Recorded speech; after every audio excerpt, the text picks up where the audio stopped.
भारत के भूगोल के अंतर्गत अपवा तंत्र के बिंदु में उत्तरी भारत या एक्स्ट्रा पेनिनसुलर इंडिया प्रायद्वीपीय भारत से जो बाकी का उत्तरी हिस्सा है, उस उत्तरी भारत के अपवा तंत्र की चर्चा करेंगे।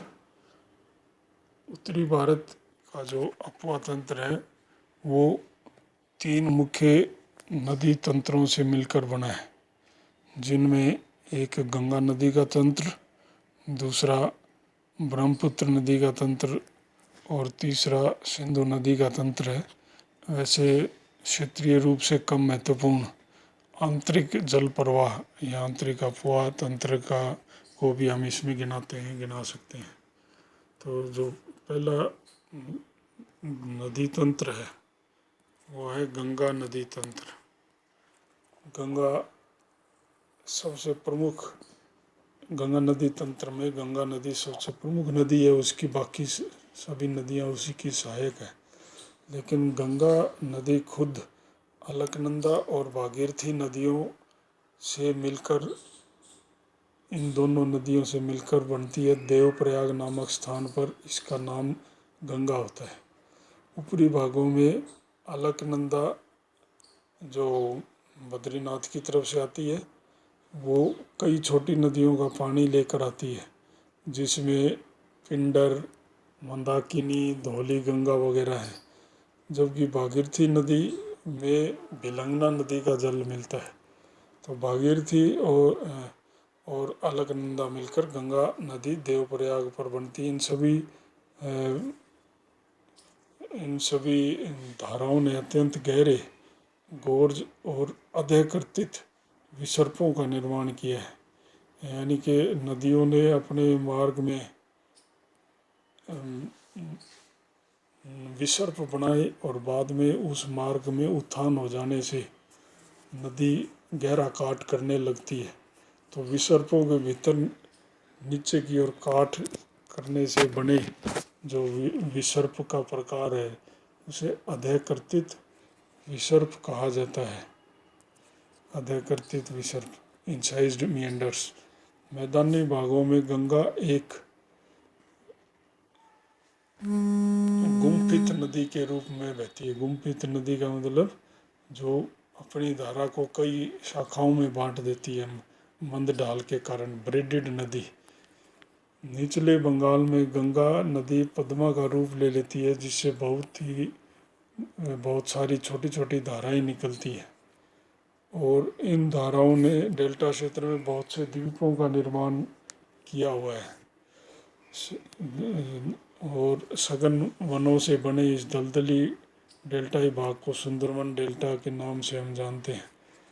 गंगा नदी का मूल मार्ग जो है वो भागीरथी और हुगली नदी के द्वारा चलता था, जो वर्तमान बंगाल में आकर ये धाराएं गिरती हैं। परंतु आजकल गंगा का मुख्य जल बांग्लादेश में मेघना और पद्मा नदियों के मार्ग से या चैनल से होकर जा रहा है।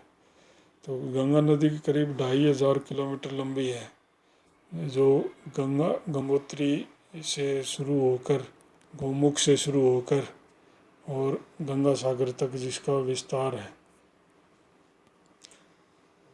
गंगा की सहायक नदियों में एक चीज़ और बताई जा सकती है। गंगा नदी अपने साथ एक वर्ष में 40,000 बिलियन घन मीटर अवसाद लाती है, जो संपूर्ण बंगाल की खाड़ी को एक वर्ष में 2 मिलीमीटर ऊंचाई की परत से ढकने में सक्षम है। गंगा की प्रमुख सहायक नदियों में से एक है यमुना। यमुना भी हिमालय के यमुनोत्री ग्लेशियर से निकल के आती है और मध्य हिमालय की कई पर्वत चोटियों, शिवालिक की श्रेणियों को काटते हुए ये हिमाचल के पांवटा साहिब क्षेत्र में मैदानी भाग में नीचे उतरती है। इसकी जो प्रमुख सहायक नदी है वो टॉन्स नदी है। ये माना जाता है कि प्लीस्टोसीन युग के अंत में और होलोसीन यानी कि आधुनिक काल से पूर्व के जो भूगर्भीय काल था उसमें यह नदी राजस्थान के सूरत गेट के आसपास सरस्वती नदी में मिला करती थी और इसका जल पाकिस्तान में सिंधु नदी में अथवा सीधे कच्छ के रण में जाता था। ऐसे विभिन्न अध्ययन बताते हैं। मैदानी भागों में यमुना तीव्र ढाल के किनारों के मध्य बहती है और तीव्र अवनालिका अपरदन से ग्रसित है, जिसे गली इरोजन बोलते हैं। गहरे गहरे खड्ड निर्माण करती है और यमुना और उसकी सहायक चंबल नदी दोनों अपने इस प्रकार के अवनालिका अपरदन के स्वरूप के कारण प्रसिद्ध है। गंगा की एक महत्वपूर्ण सहायक नदी है घाघरा। ये पश्चिमी नेपाल में कर्नाली नदी के रूप में इसकी उत्पत्ति होती है, मुख्य हिमालय श्रेणी के उस पार से। जो नदियाँ मूल मार्ग पर कायम रहती हैं, लेकिन उनका मार्ग का हिस्सा उत्थान के कारण पर्वत निर्माण की प्रक्रिया में ऊपर उठ जाता है, तो नदियाँ अपने मूल मार्ग पर अपरदन करते हुए उसी ऊंचाई पर बनी रहती हैं, लेकिन उत्थान के कारण आसपास के भूभाग ऊंचे हो जाते हैं।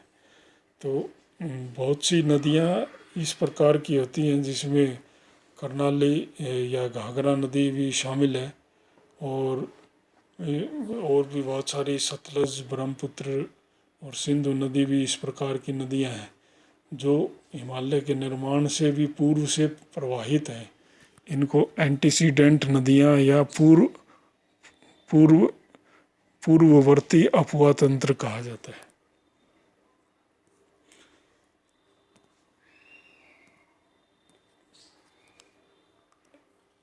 गंगा की एक और सहायक नदी जिसे काली नदी कहा जाता है नेपाल में, और नेपाल और कुमाऊँ उत्तराखंड का जो हिस्सा है, पूर्वी हिस्सा, उसकी सीमा का निर्माण भी करती है। लेकिन मैदानी भागों में इसे उत्तर प्रदेश के क्षेत्र में इसे शारदा नदी कहा जाता है, जो कि घाघरा नदी की सहायक है। गंडक नदी एक और महत्वपूर्ण गंगा की सहायक नदी है। इसका मुहाना बिहार के हाजीपुर में घाघरा नदी जहाँ गंगा से मिलती है, उससे थोड़ा कुछ नीचे गंगा नदी में मिलने पर बनता है। नेपाल में अरुण तथा बिहार में कोसी कहलाने वाली नदी गंगा की एक मुख्य सहायक नदी है, जो काफ़ी मात्रा में बाढ़ का जल और अवसाद लाती है और हर साल काफ़ी हानि भी बचाती है। ये भी पूर्ववर्ती अपवाह तंत्र का उदाहरण है, जिसकी उत्पत्ति तिब्बत से होती है।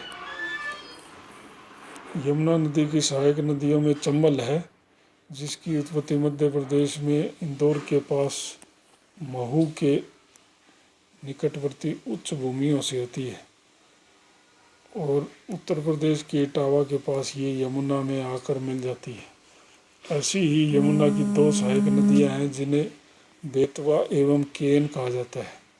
भोपाल के पठार के पास उत्पन्न होकर बेतवा उत्तर प्रदेश में हमीरपुर नामक स्थान पर यमुना में मिलती है, जबकि भांडेर पर्वत श्रेणी से आने वाली कई नदियों से मिलकर बनी केन नदी ये भी यमुना में अंत तक पहुँचती है।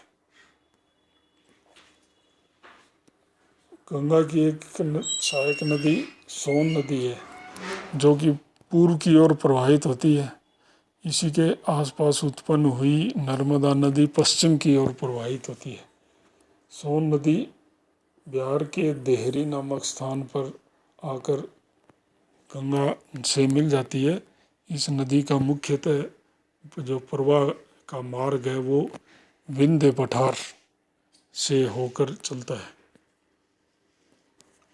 दूसरी प्रमुख नदी तंत्र है उत्तरी भारत में ब्रह्मपुत्र। इस नदी को तिब्बत में सांपो कहा जाता है और इसकी उत्पत्ति कैलाश श्रेणी के आसपास स्थित ग्लेशियरों में आती है। सिंधु नदी इससे करीब 150 किलोमीटर और सतलज नदी तो मात्र 30-35 किलोमीटर की दूरी पर ही उत्पन्न होती है। इस नदी का करीब 1100 किलोमीटर का मार्ग पूर्व की ओर चलने वाला मार्ग महान हिमालय दक्षिण में और उत्तर में कैलाश श्रेणियों के बीच से होकर चलता है और सिंधु और सांपो नदियों द्वारा जो संधि कटिबंध बनता है उसकी निम्न भूमि से होकर ये पूर्व की ओर 1100 किलोमीटर बहती है। सिंधु सांपो संधि कटिबंध यूरेशियाई और भारतीय प्लेट के मिलन की वो सीमा रेखा है जहाँ दोनों प्लेटों का आपस में टकरावट होती है या आपस में मिलती है। उस सीमा रेखा पर जो निम्न भूमि है वहाँ से उसमें से होकर ब्रह्मपुत्र नदी बहती है। तिब्बत के लगभग समतल ऊंचे पठार में ये नदी परिवहन के लायक है, किंतु गति इसकी यहाँ पर काफ़ी कम होती है।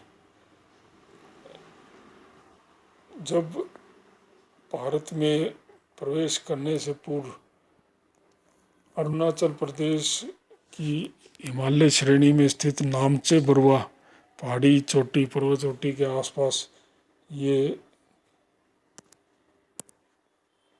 नदी पहुंचती है तो वहाँ अचानक दक्षिण की ओर मुड़ जाती है, जहाँ पर हम कहते हैं सिंटेक्सिस मोड हैं हिमालय के, उसी के आसपास नदी भी अचानक दक्षिण की ओर मुड़ जाती है और फिर हिमालय की श्रेणियों को काटते हुए गहरा गोर्ज बनाते हुए, जिसे हम देहांग या सियांग गोर्ज कहते हैं, ये इस गोर्ज का निर्माण करते हुए पूर्ववर्ती नदी का उदाहरण है। पूर्ववर्ती नदी के अपवा तंत्र के उदाहरण के रूप में ये भारत के असम प्रदेश में मैदानों में प्रवेश करती है।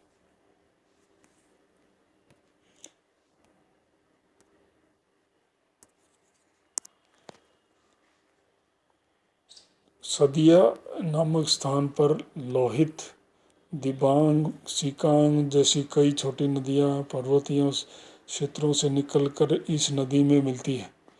असम के मैदान में पूर्व से पश्चिम की ओर जब ब्रह्मपुत्र नदी प्रवाहित होती है तो उत्तर की ओर से यानी कि दाएं किनारे से आने वाली कई सहायक नदियाँ जैसे सुबानसिरी, कमिंग, मानस, गंगाधारा, सिक्किम से आने वाली तीस्ता इसमें मिलती है।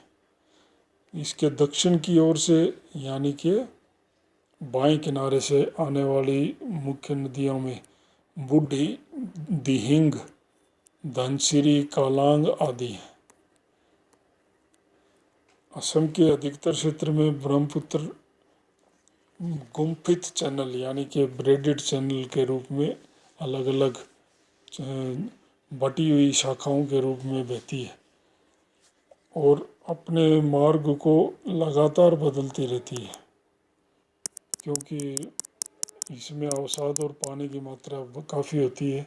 हर साल इसमें बाढ़ आती है और अपने मार्ग को बदल लेती है। काफ़ी हानि पहुंचाने वाली नदियों में इसको हम असम का शोक भी कह सकते हैं।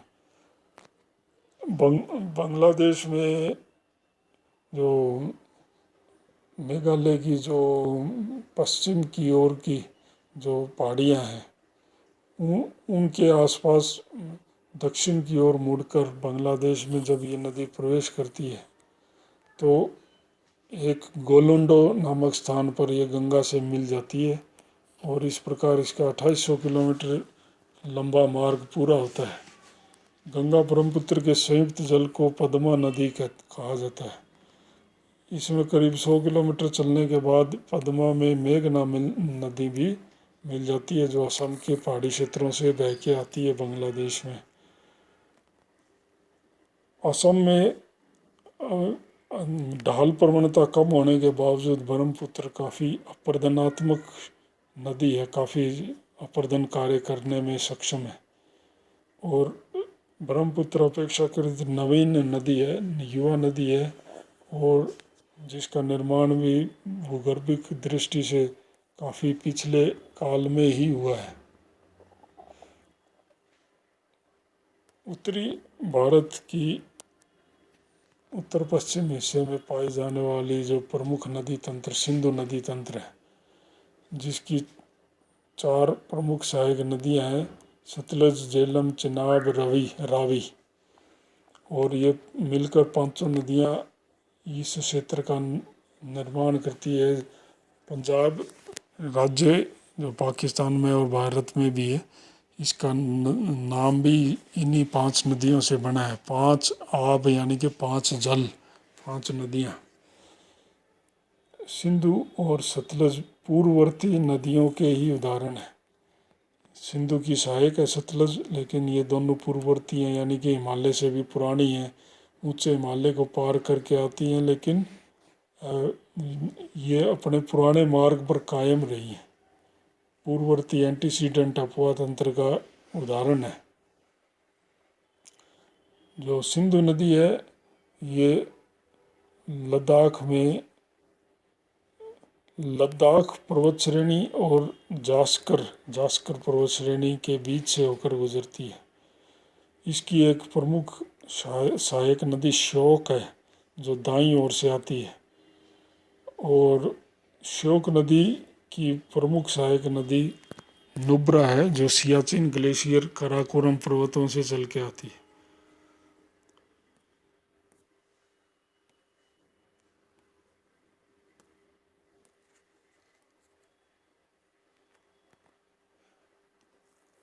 सिंधु नदी की एक सहायक नदी काबुल नदी भी है, जो दाएं किनारे से दाईं तरफ से आकर काबुल नदी पाकिस्तान में मिलती है। दक्षिणी हिंदू कुश पर्वतों में उन्नाई दर्रे के पास उत्पन्न होती है और अफगानिस्तान पाकिस्तान सीमा को काटते हुए अटोक नाम की जगह पर सिंधु नदी में मिल जाती है। सतलज नदी तिब्बत से उत्पन्न होती है, मानसरोवर राकस झील के क्षेत्रों के आसपास, और पूर्ववर्ती नदी के उदाहरण के रूप में मुख्य हिमालय श्रेणी को पार करते हुए गहरे गोर्ज को निर्माण करते हुए ये शिपकिला दर्रे के पास से होकर भारत में हिमाचल प्रदेश राज्य में प्रवेश करती है। भाखड़ा नंगल बांध इसी नदी पर बनाया गया है और इस बांध के बाद ये रोपड़ नामक स्थान पर मैदानों में प्रवेश करती है। दूसरी जो सहायक नदी है सिंधु की वो व्यास नदी है, जिसे संस्कृत में विपाशा नदी भी कहा जाता था। इस नदी की उत्पत्ति रोहतांग दर्रे के पास पीर पंजाल जो पर्वत श्रेणी के दक्षिणी सिरे से होती है और कुल्लू घाटी की यह प्रमुख नदी है। इसका मार्ग मात्र 460 किलोमीटर लंबा है, लेकिन ये पूर्ण रूप से भारत में ही प्रवाहित होने वाली नदी है। इस पर विद्युत और सिंचाई परियोजना के लिए 2 सुरंगें बनाई गई हैं, जिसमें पंडो बुग्गी सुरंग 13 किलोमीटर लंबी है और पुंडड स्लीपर्स जो सुरंग है वो 12 किलोमीटर लंबी है। तीसरी जो अगली सहायक नदी है वो चिनाब है, जिसे संस्कृत में असीकनी नदी के रूप में भी जाना जाता है। चिनाब नदी की उत्पत्ति लाहौल स्पीति में बारालाचा दर्रे के पास 2 धाराओं के रूप में होती है। एक धारा जिसे चंद्रा बोलते हैं, चंद्रा नदी, और दूसरी भागा। तो दोनों मिलकर जब मिल जाती हैं तो चंद्रभागा नदी बनती है, जिसे हम चिनाब के रूप में भी जानते हैं। इस नदी ने कश्मीर के किश्तवाड़ ज़िले में जम्मू कश्मीर के किश्तवाड़ ज़िले में करीब 300 किलोमीटर लंबा और कई जगह 1 किलोमीटर गहरा गोर्ज का निर्माण किया है। रावी नदी एक अन्य सहायक नदी है जिसे संस्कृत साहित्य में इरावती नदी के नाम से भी जाना जाता है। इस नदी की उत्पत्ति भी पीर पंजाल के दक्षिणी ढाल से होती है और पंजाब में माधोपुर नामक स्थान पर ये मैदानी भागों में प्रवेश करती है और पाकिस्तान में ये चिनाब नदी में जाकर मिल जाती है। झेलम नदी भी अपना जल सिंधु नदी तंत्र में डालती है। कश्मीर की पीर पंजाल श्रेणी में बनियाल दर्रे के आसपास उत्पन्न होता है झेलम नदी और पाकिस्तान में आ जाकर झेलम नदी का जल चिनाब में गिर जाता है, चिनाब के जल में मिल जाता है। इसका ऊपरी जो मार्ग है झेलम नदी का वो कश्मीर की घाटी और वुलर झील से होकर गुजरता है। सिंधु नदी तंत्र की ये सभी नदियाँ मैदानी भागों में अपने मार्ग को लगातार बदलती रही हैं और ऐतिहासिक काल में भी, भूगर्भीय काल ही नहीं, ऐतिहासिक काल में भी इन्होंने अपने मार्ग में काफ़ी बदलाव किया है। उदाहरण के लिए झेलम मूलतः दक्षिणी पूर्वी दिशा में बहती थी जो कि तथा चिनाब में जाकर मिल जाती थी, चिनाब नदी, लेकिन अब इसका मार्ग इसके ठीक विपरीत दिशा में है। इसी प्रकार सतलज नदी सीधे कच्छ के रण में पहुंचती थी। ये पाकिस्तान में हकरा कहलाए जाने वाली नदी की सहायक नदी थी और उसी नदी तंत्र में पूर्वी नारा नदी में इसका विलय होता था, किंतु करीब 1245 ईसा के आसपास यह उत्तरी दिशा की ओर विस्थापित हुई और उसी समय हकरा नदी का सूखना की प्रक्रिया शुरू हुई और तब से ये नदी अपना नए मार्ग पर प्रवाहित है। उत्तरी भारत के अपवाह तंत्र में हम अंतर्वर्ती अपवाह तंत्र का नाम भी गिना सकते हैं जो जिसके कुछ उदाहरण सीमित क्षेत्रों में मिलते हैं, जैसे लद्दाख का पठार जिसे हम अक्साई चिन का पठार भी कहते हैं। वहाँ पर कोई नदी समुद्र तक पहुँचाने वाली नहीं, अपने जल को पहुँचाने वाली कोई ऐसी नदी नहीं है। इसी प्रकार राजस्थान के जो मरुस्थलीय प्रदेश हैं उनकी कुछ नदियां हैं जो अंतर्वर्ती अपवाह तंत्र का उदाहरण है, जिसमें बरसाती नदी जैसे घग्गर या काकने और इस प्रकार की छोटी या अल्पकालिक नदियों को हम इसमें गिना सकते हैं। इस मानचित्र में हम कुछ प्रमुख नदी तंत्रों में से एक गंगा नदी तंत्र को देखते हैं।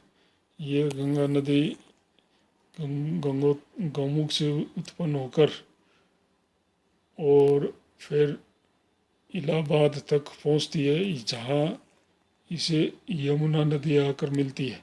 यमुना की सहायक नदियों में एक तो चंबल, दूसरी सिंध, बेतवा, ये दक्षिण पश्चिम की ओर से आती है।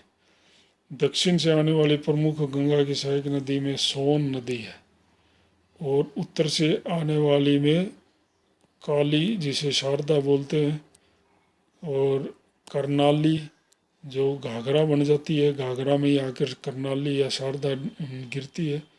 गंडक जो बिहार में आकर मिलती है, गंगा में कोसी, नेपाल से आकर गंडक कोसी दोनों इसमें आकर मिलती। तो गंगा का जो एक वितरिका है वो नीचे भारत के बंगाल क्षेत्र में हुगली नदी के रूप में प्रवाहित है, लेकिन इसका प्रमुख जल बांग्लादेश में चला जाता है, जहाँ पूर्व की ओर से आने वाली ब्रह्मपुत्र नदी इसमें मिलती है। ब्रह्मपुत्र नदी तंत्र में अगर हम देखें तो चीन या तिब्बत से प्रवाहित इस नदी को यारलुंग या सांपो नदी कहा जाता है। ये नामचे बरुआ शिखर के आसपास एकदम दक्षिण में अचानक मुड़ती है और डिब्रूगढ़ के आसपास ये मैदानी भागों में, असम के मैदानी भागों में प्रवेश करती है। इसमें उत्तर से आने वाली सुबानसिरी और सिक्किम में तीस्ता नदी है। दक्षिण से भी कुछ छोटी नदियाँ आती हैं इसमें, लेकिन ये नदी अंततः बांग्लादेश में दक्षिण की ओर मुड़कर गंगा नदी से मिल जाती है। बांग्लादेश में ब्रह्मपुत्र को जमुना बोलते हैं। जमुना गंगा मिलकर पद्मा नदी का निर्माण करती है और पद्मा ही नदी अंत में आखिर में निचले भाग में मेघना कहलाती है। सिंधु नदी तंत्र का अगर हम मित्रण देखें तो इसमें सबसे पहले सिंधु नदी जो लद्दाख से शुरू होकर फिर पाकिस्तान के सिंध प्रांत से होकर गुजरती है। इसकी प्रमुख सहायक नदी सतलज है। दोनों ही नदियां पूर्ववर्ती अपवा तंत्र का उदाहरण है। सतलज नदी के बाद ब्यास नदी जो पूर्णतः भारत में ही प्रवाहित है। रावी नदी, कश्मीर से आने वाले चिनाब और झेलम, ये सब मिलकर सिंधु, झेलम, चिनाब, रावी, व्यास 5 नदियाँ हो जाती हैं और सतलज समेत ये सब सिंधु नदी तंत्र का हिस्सा है।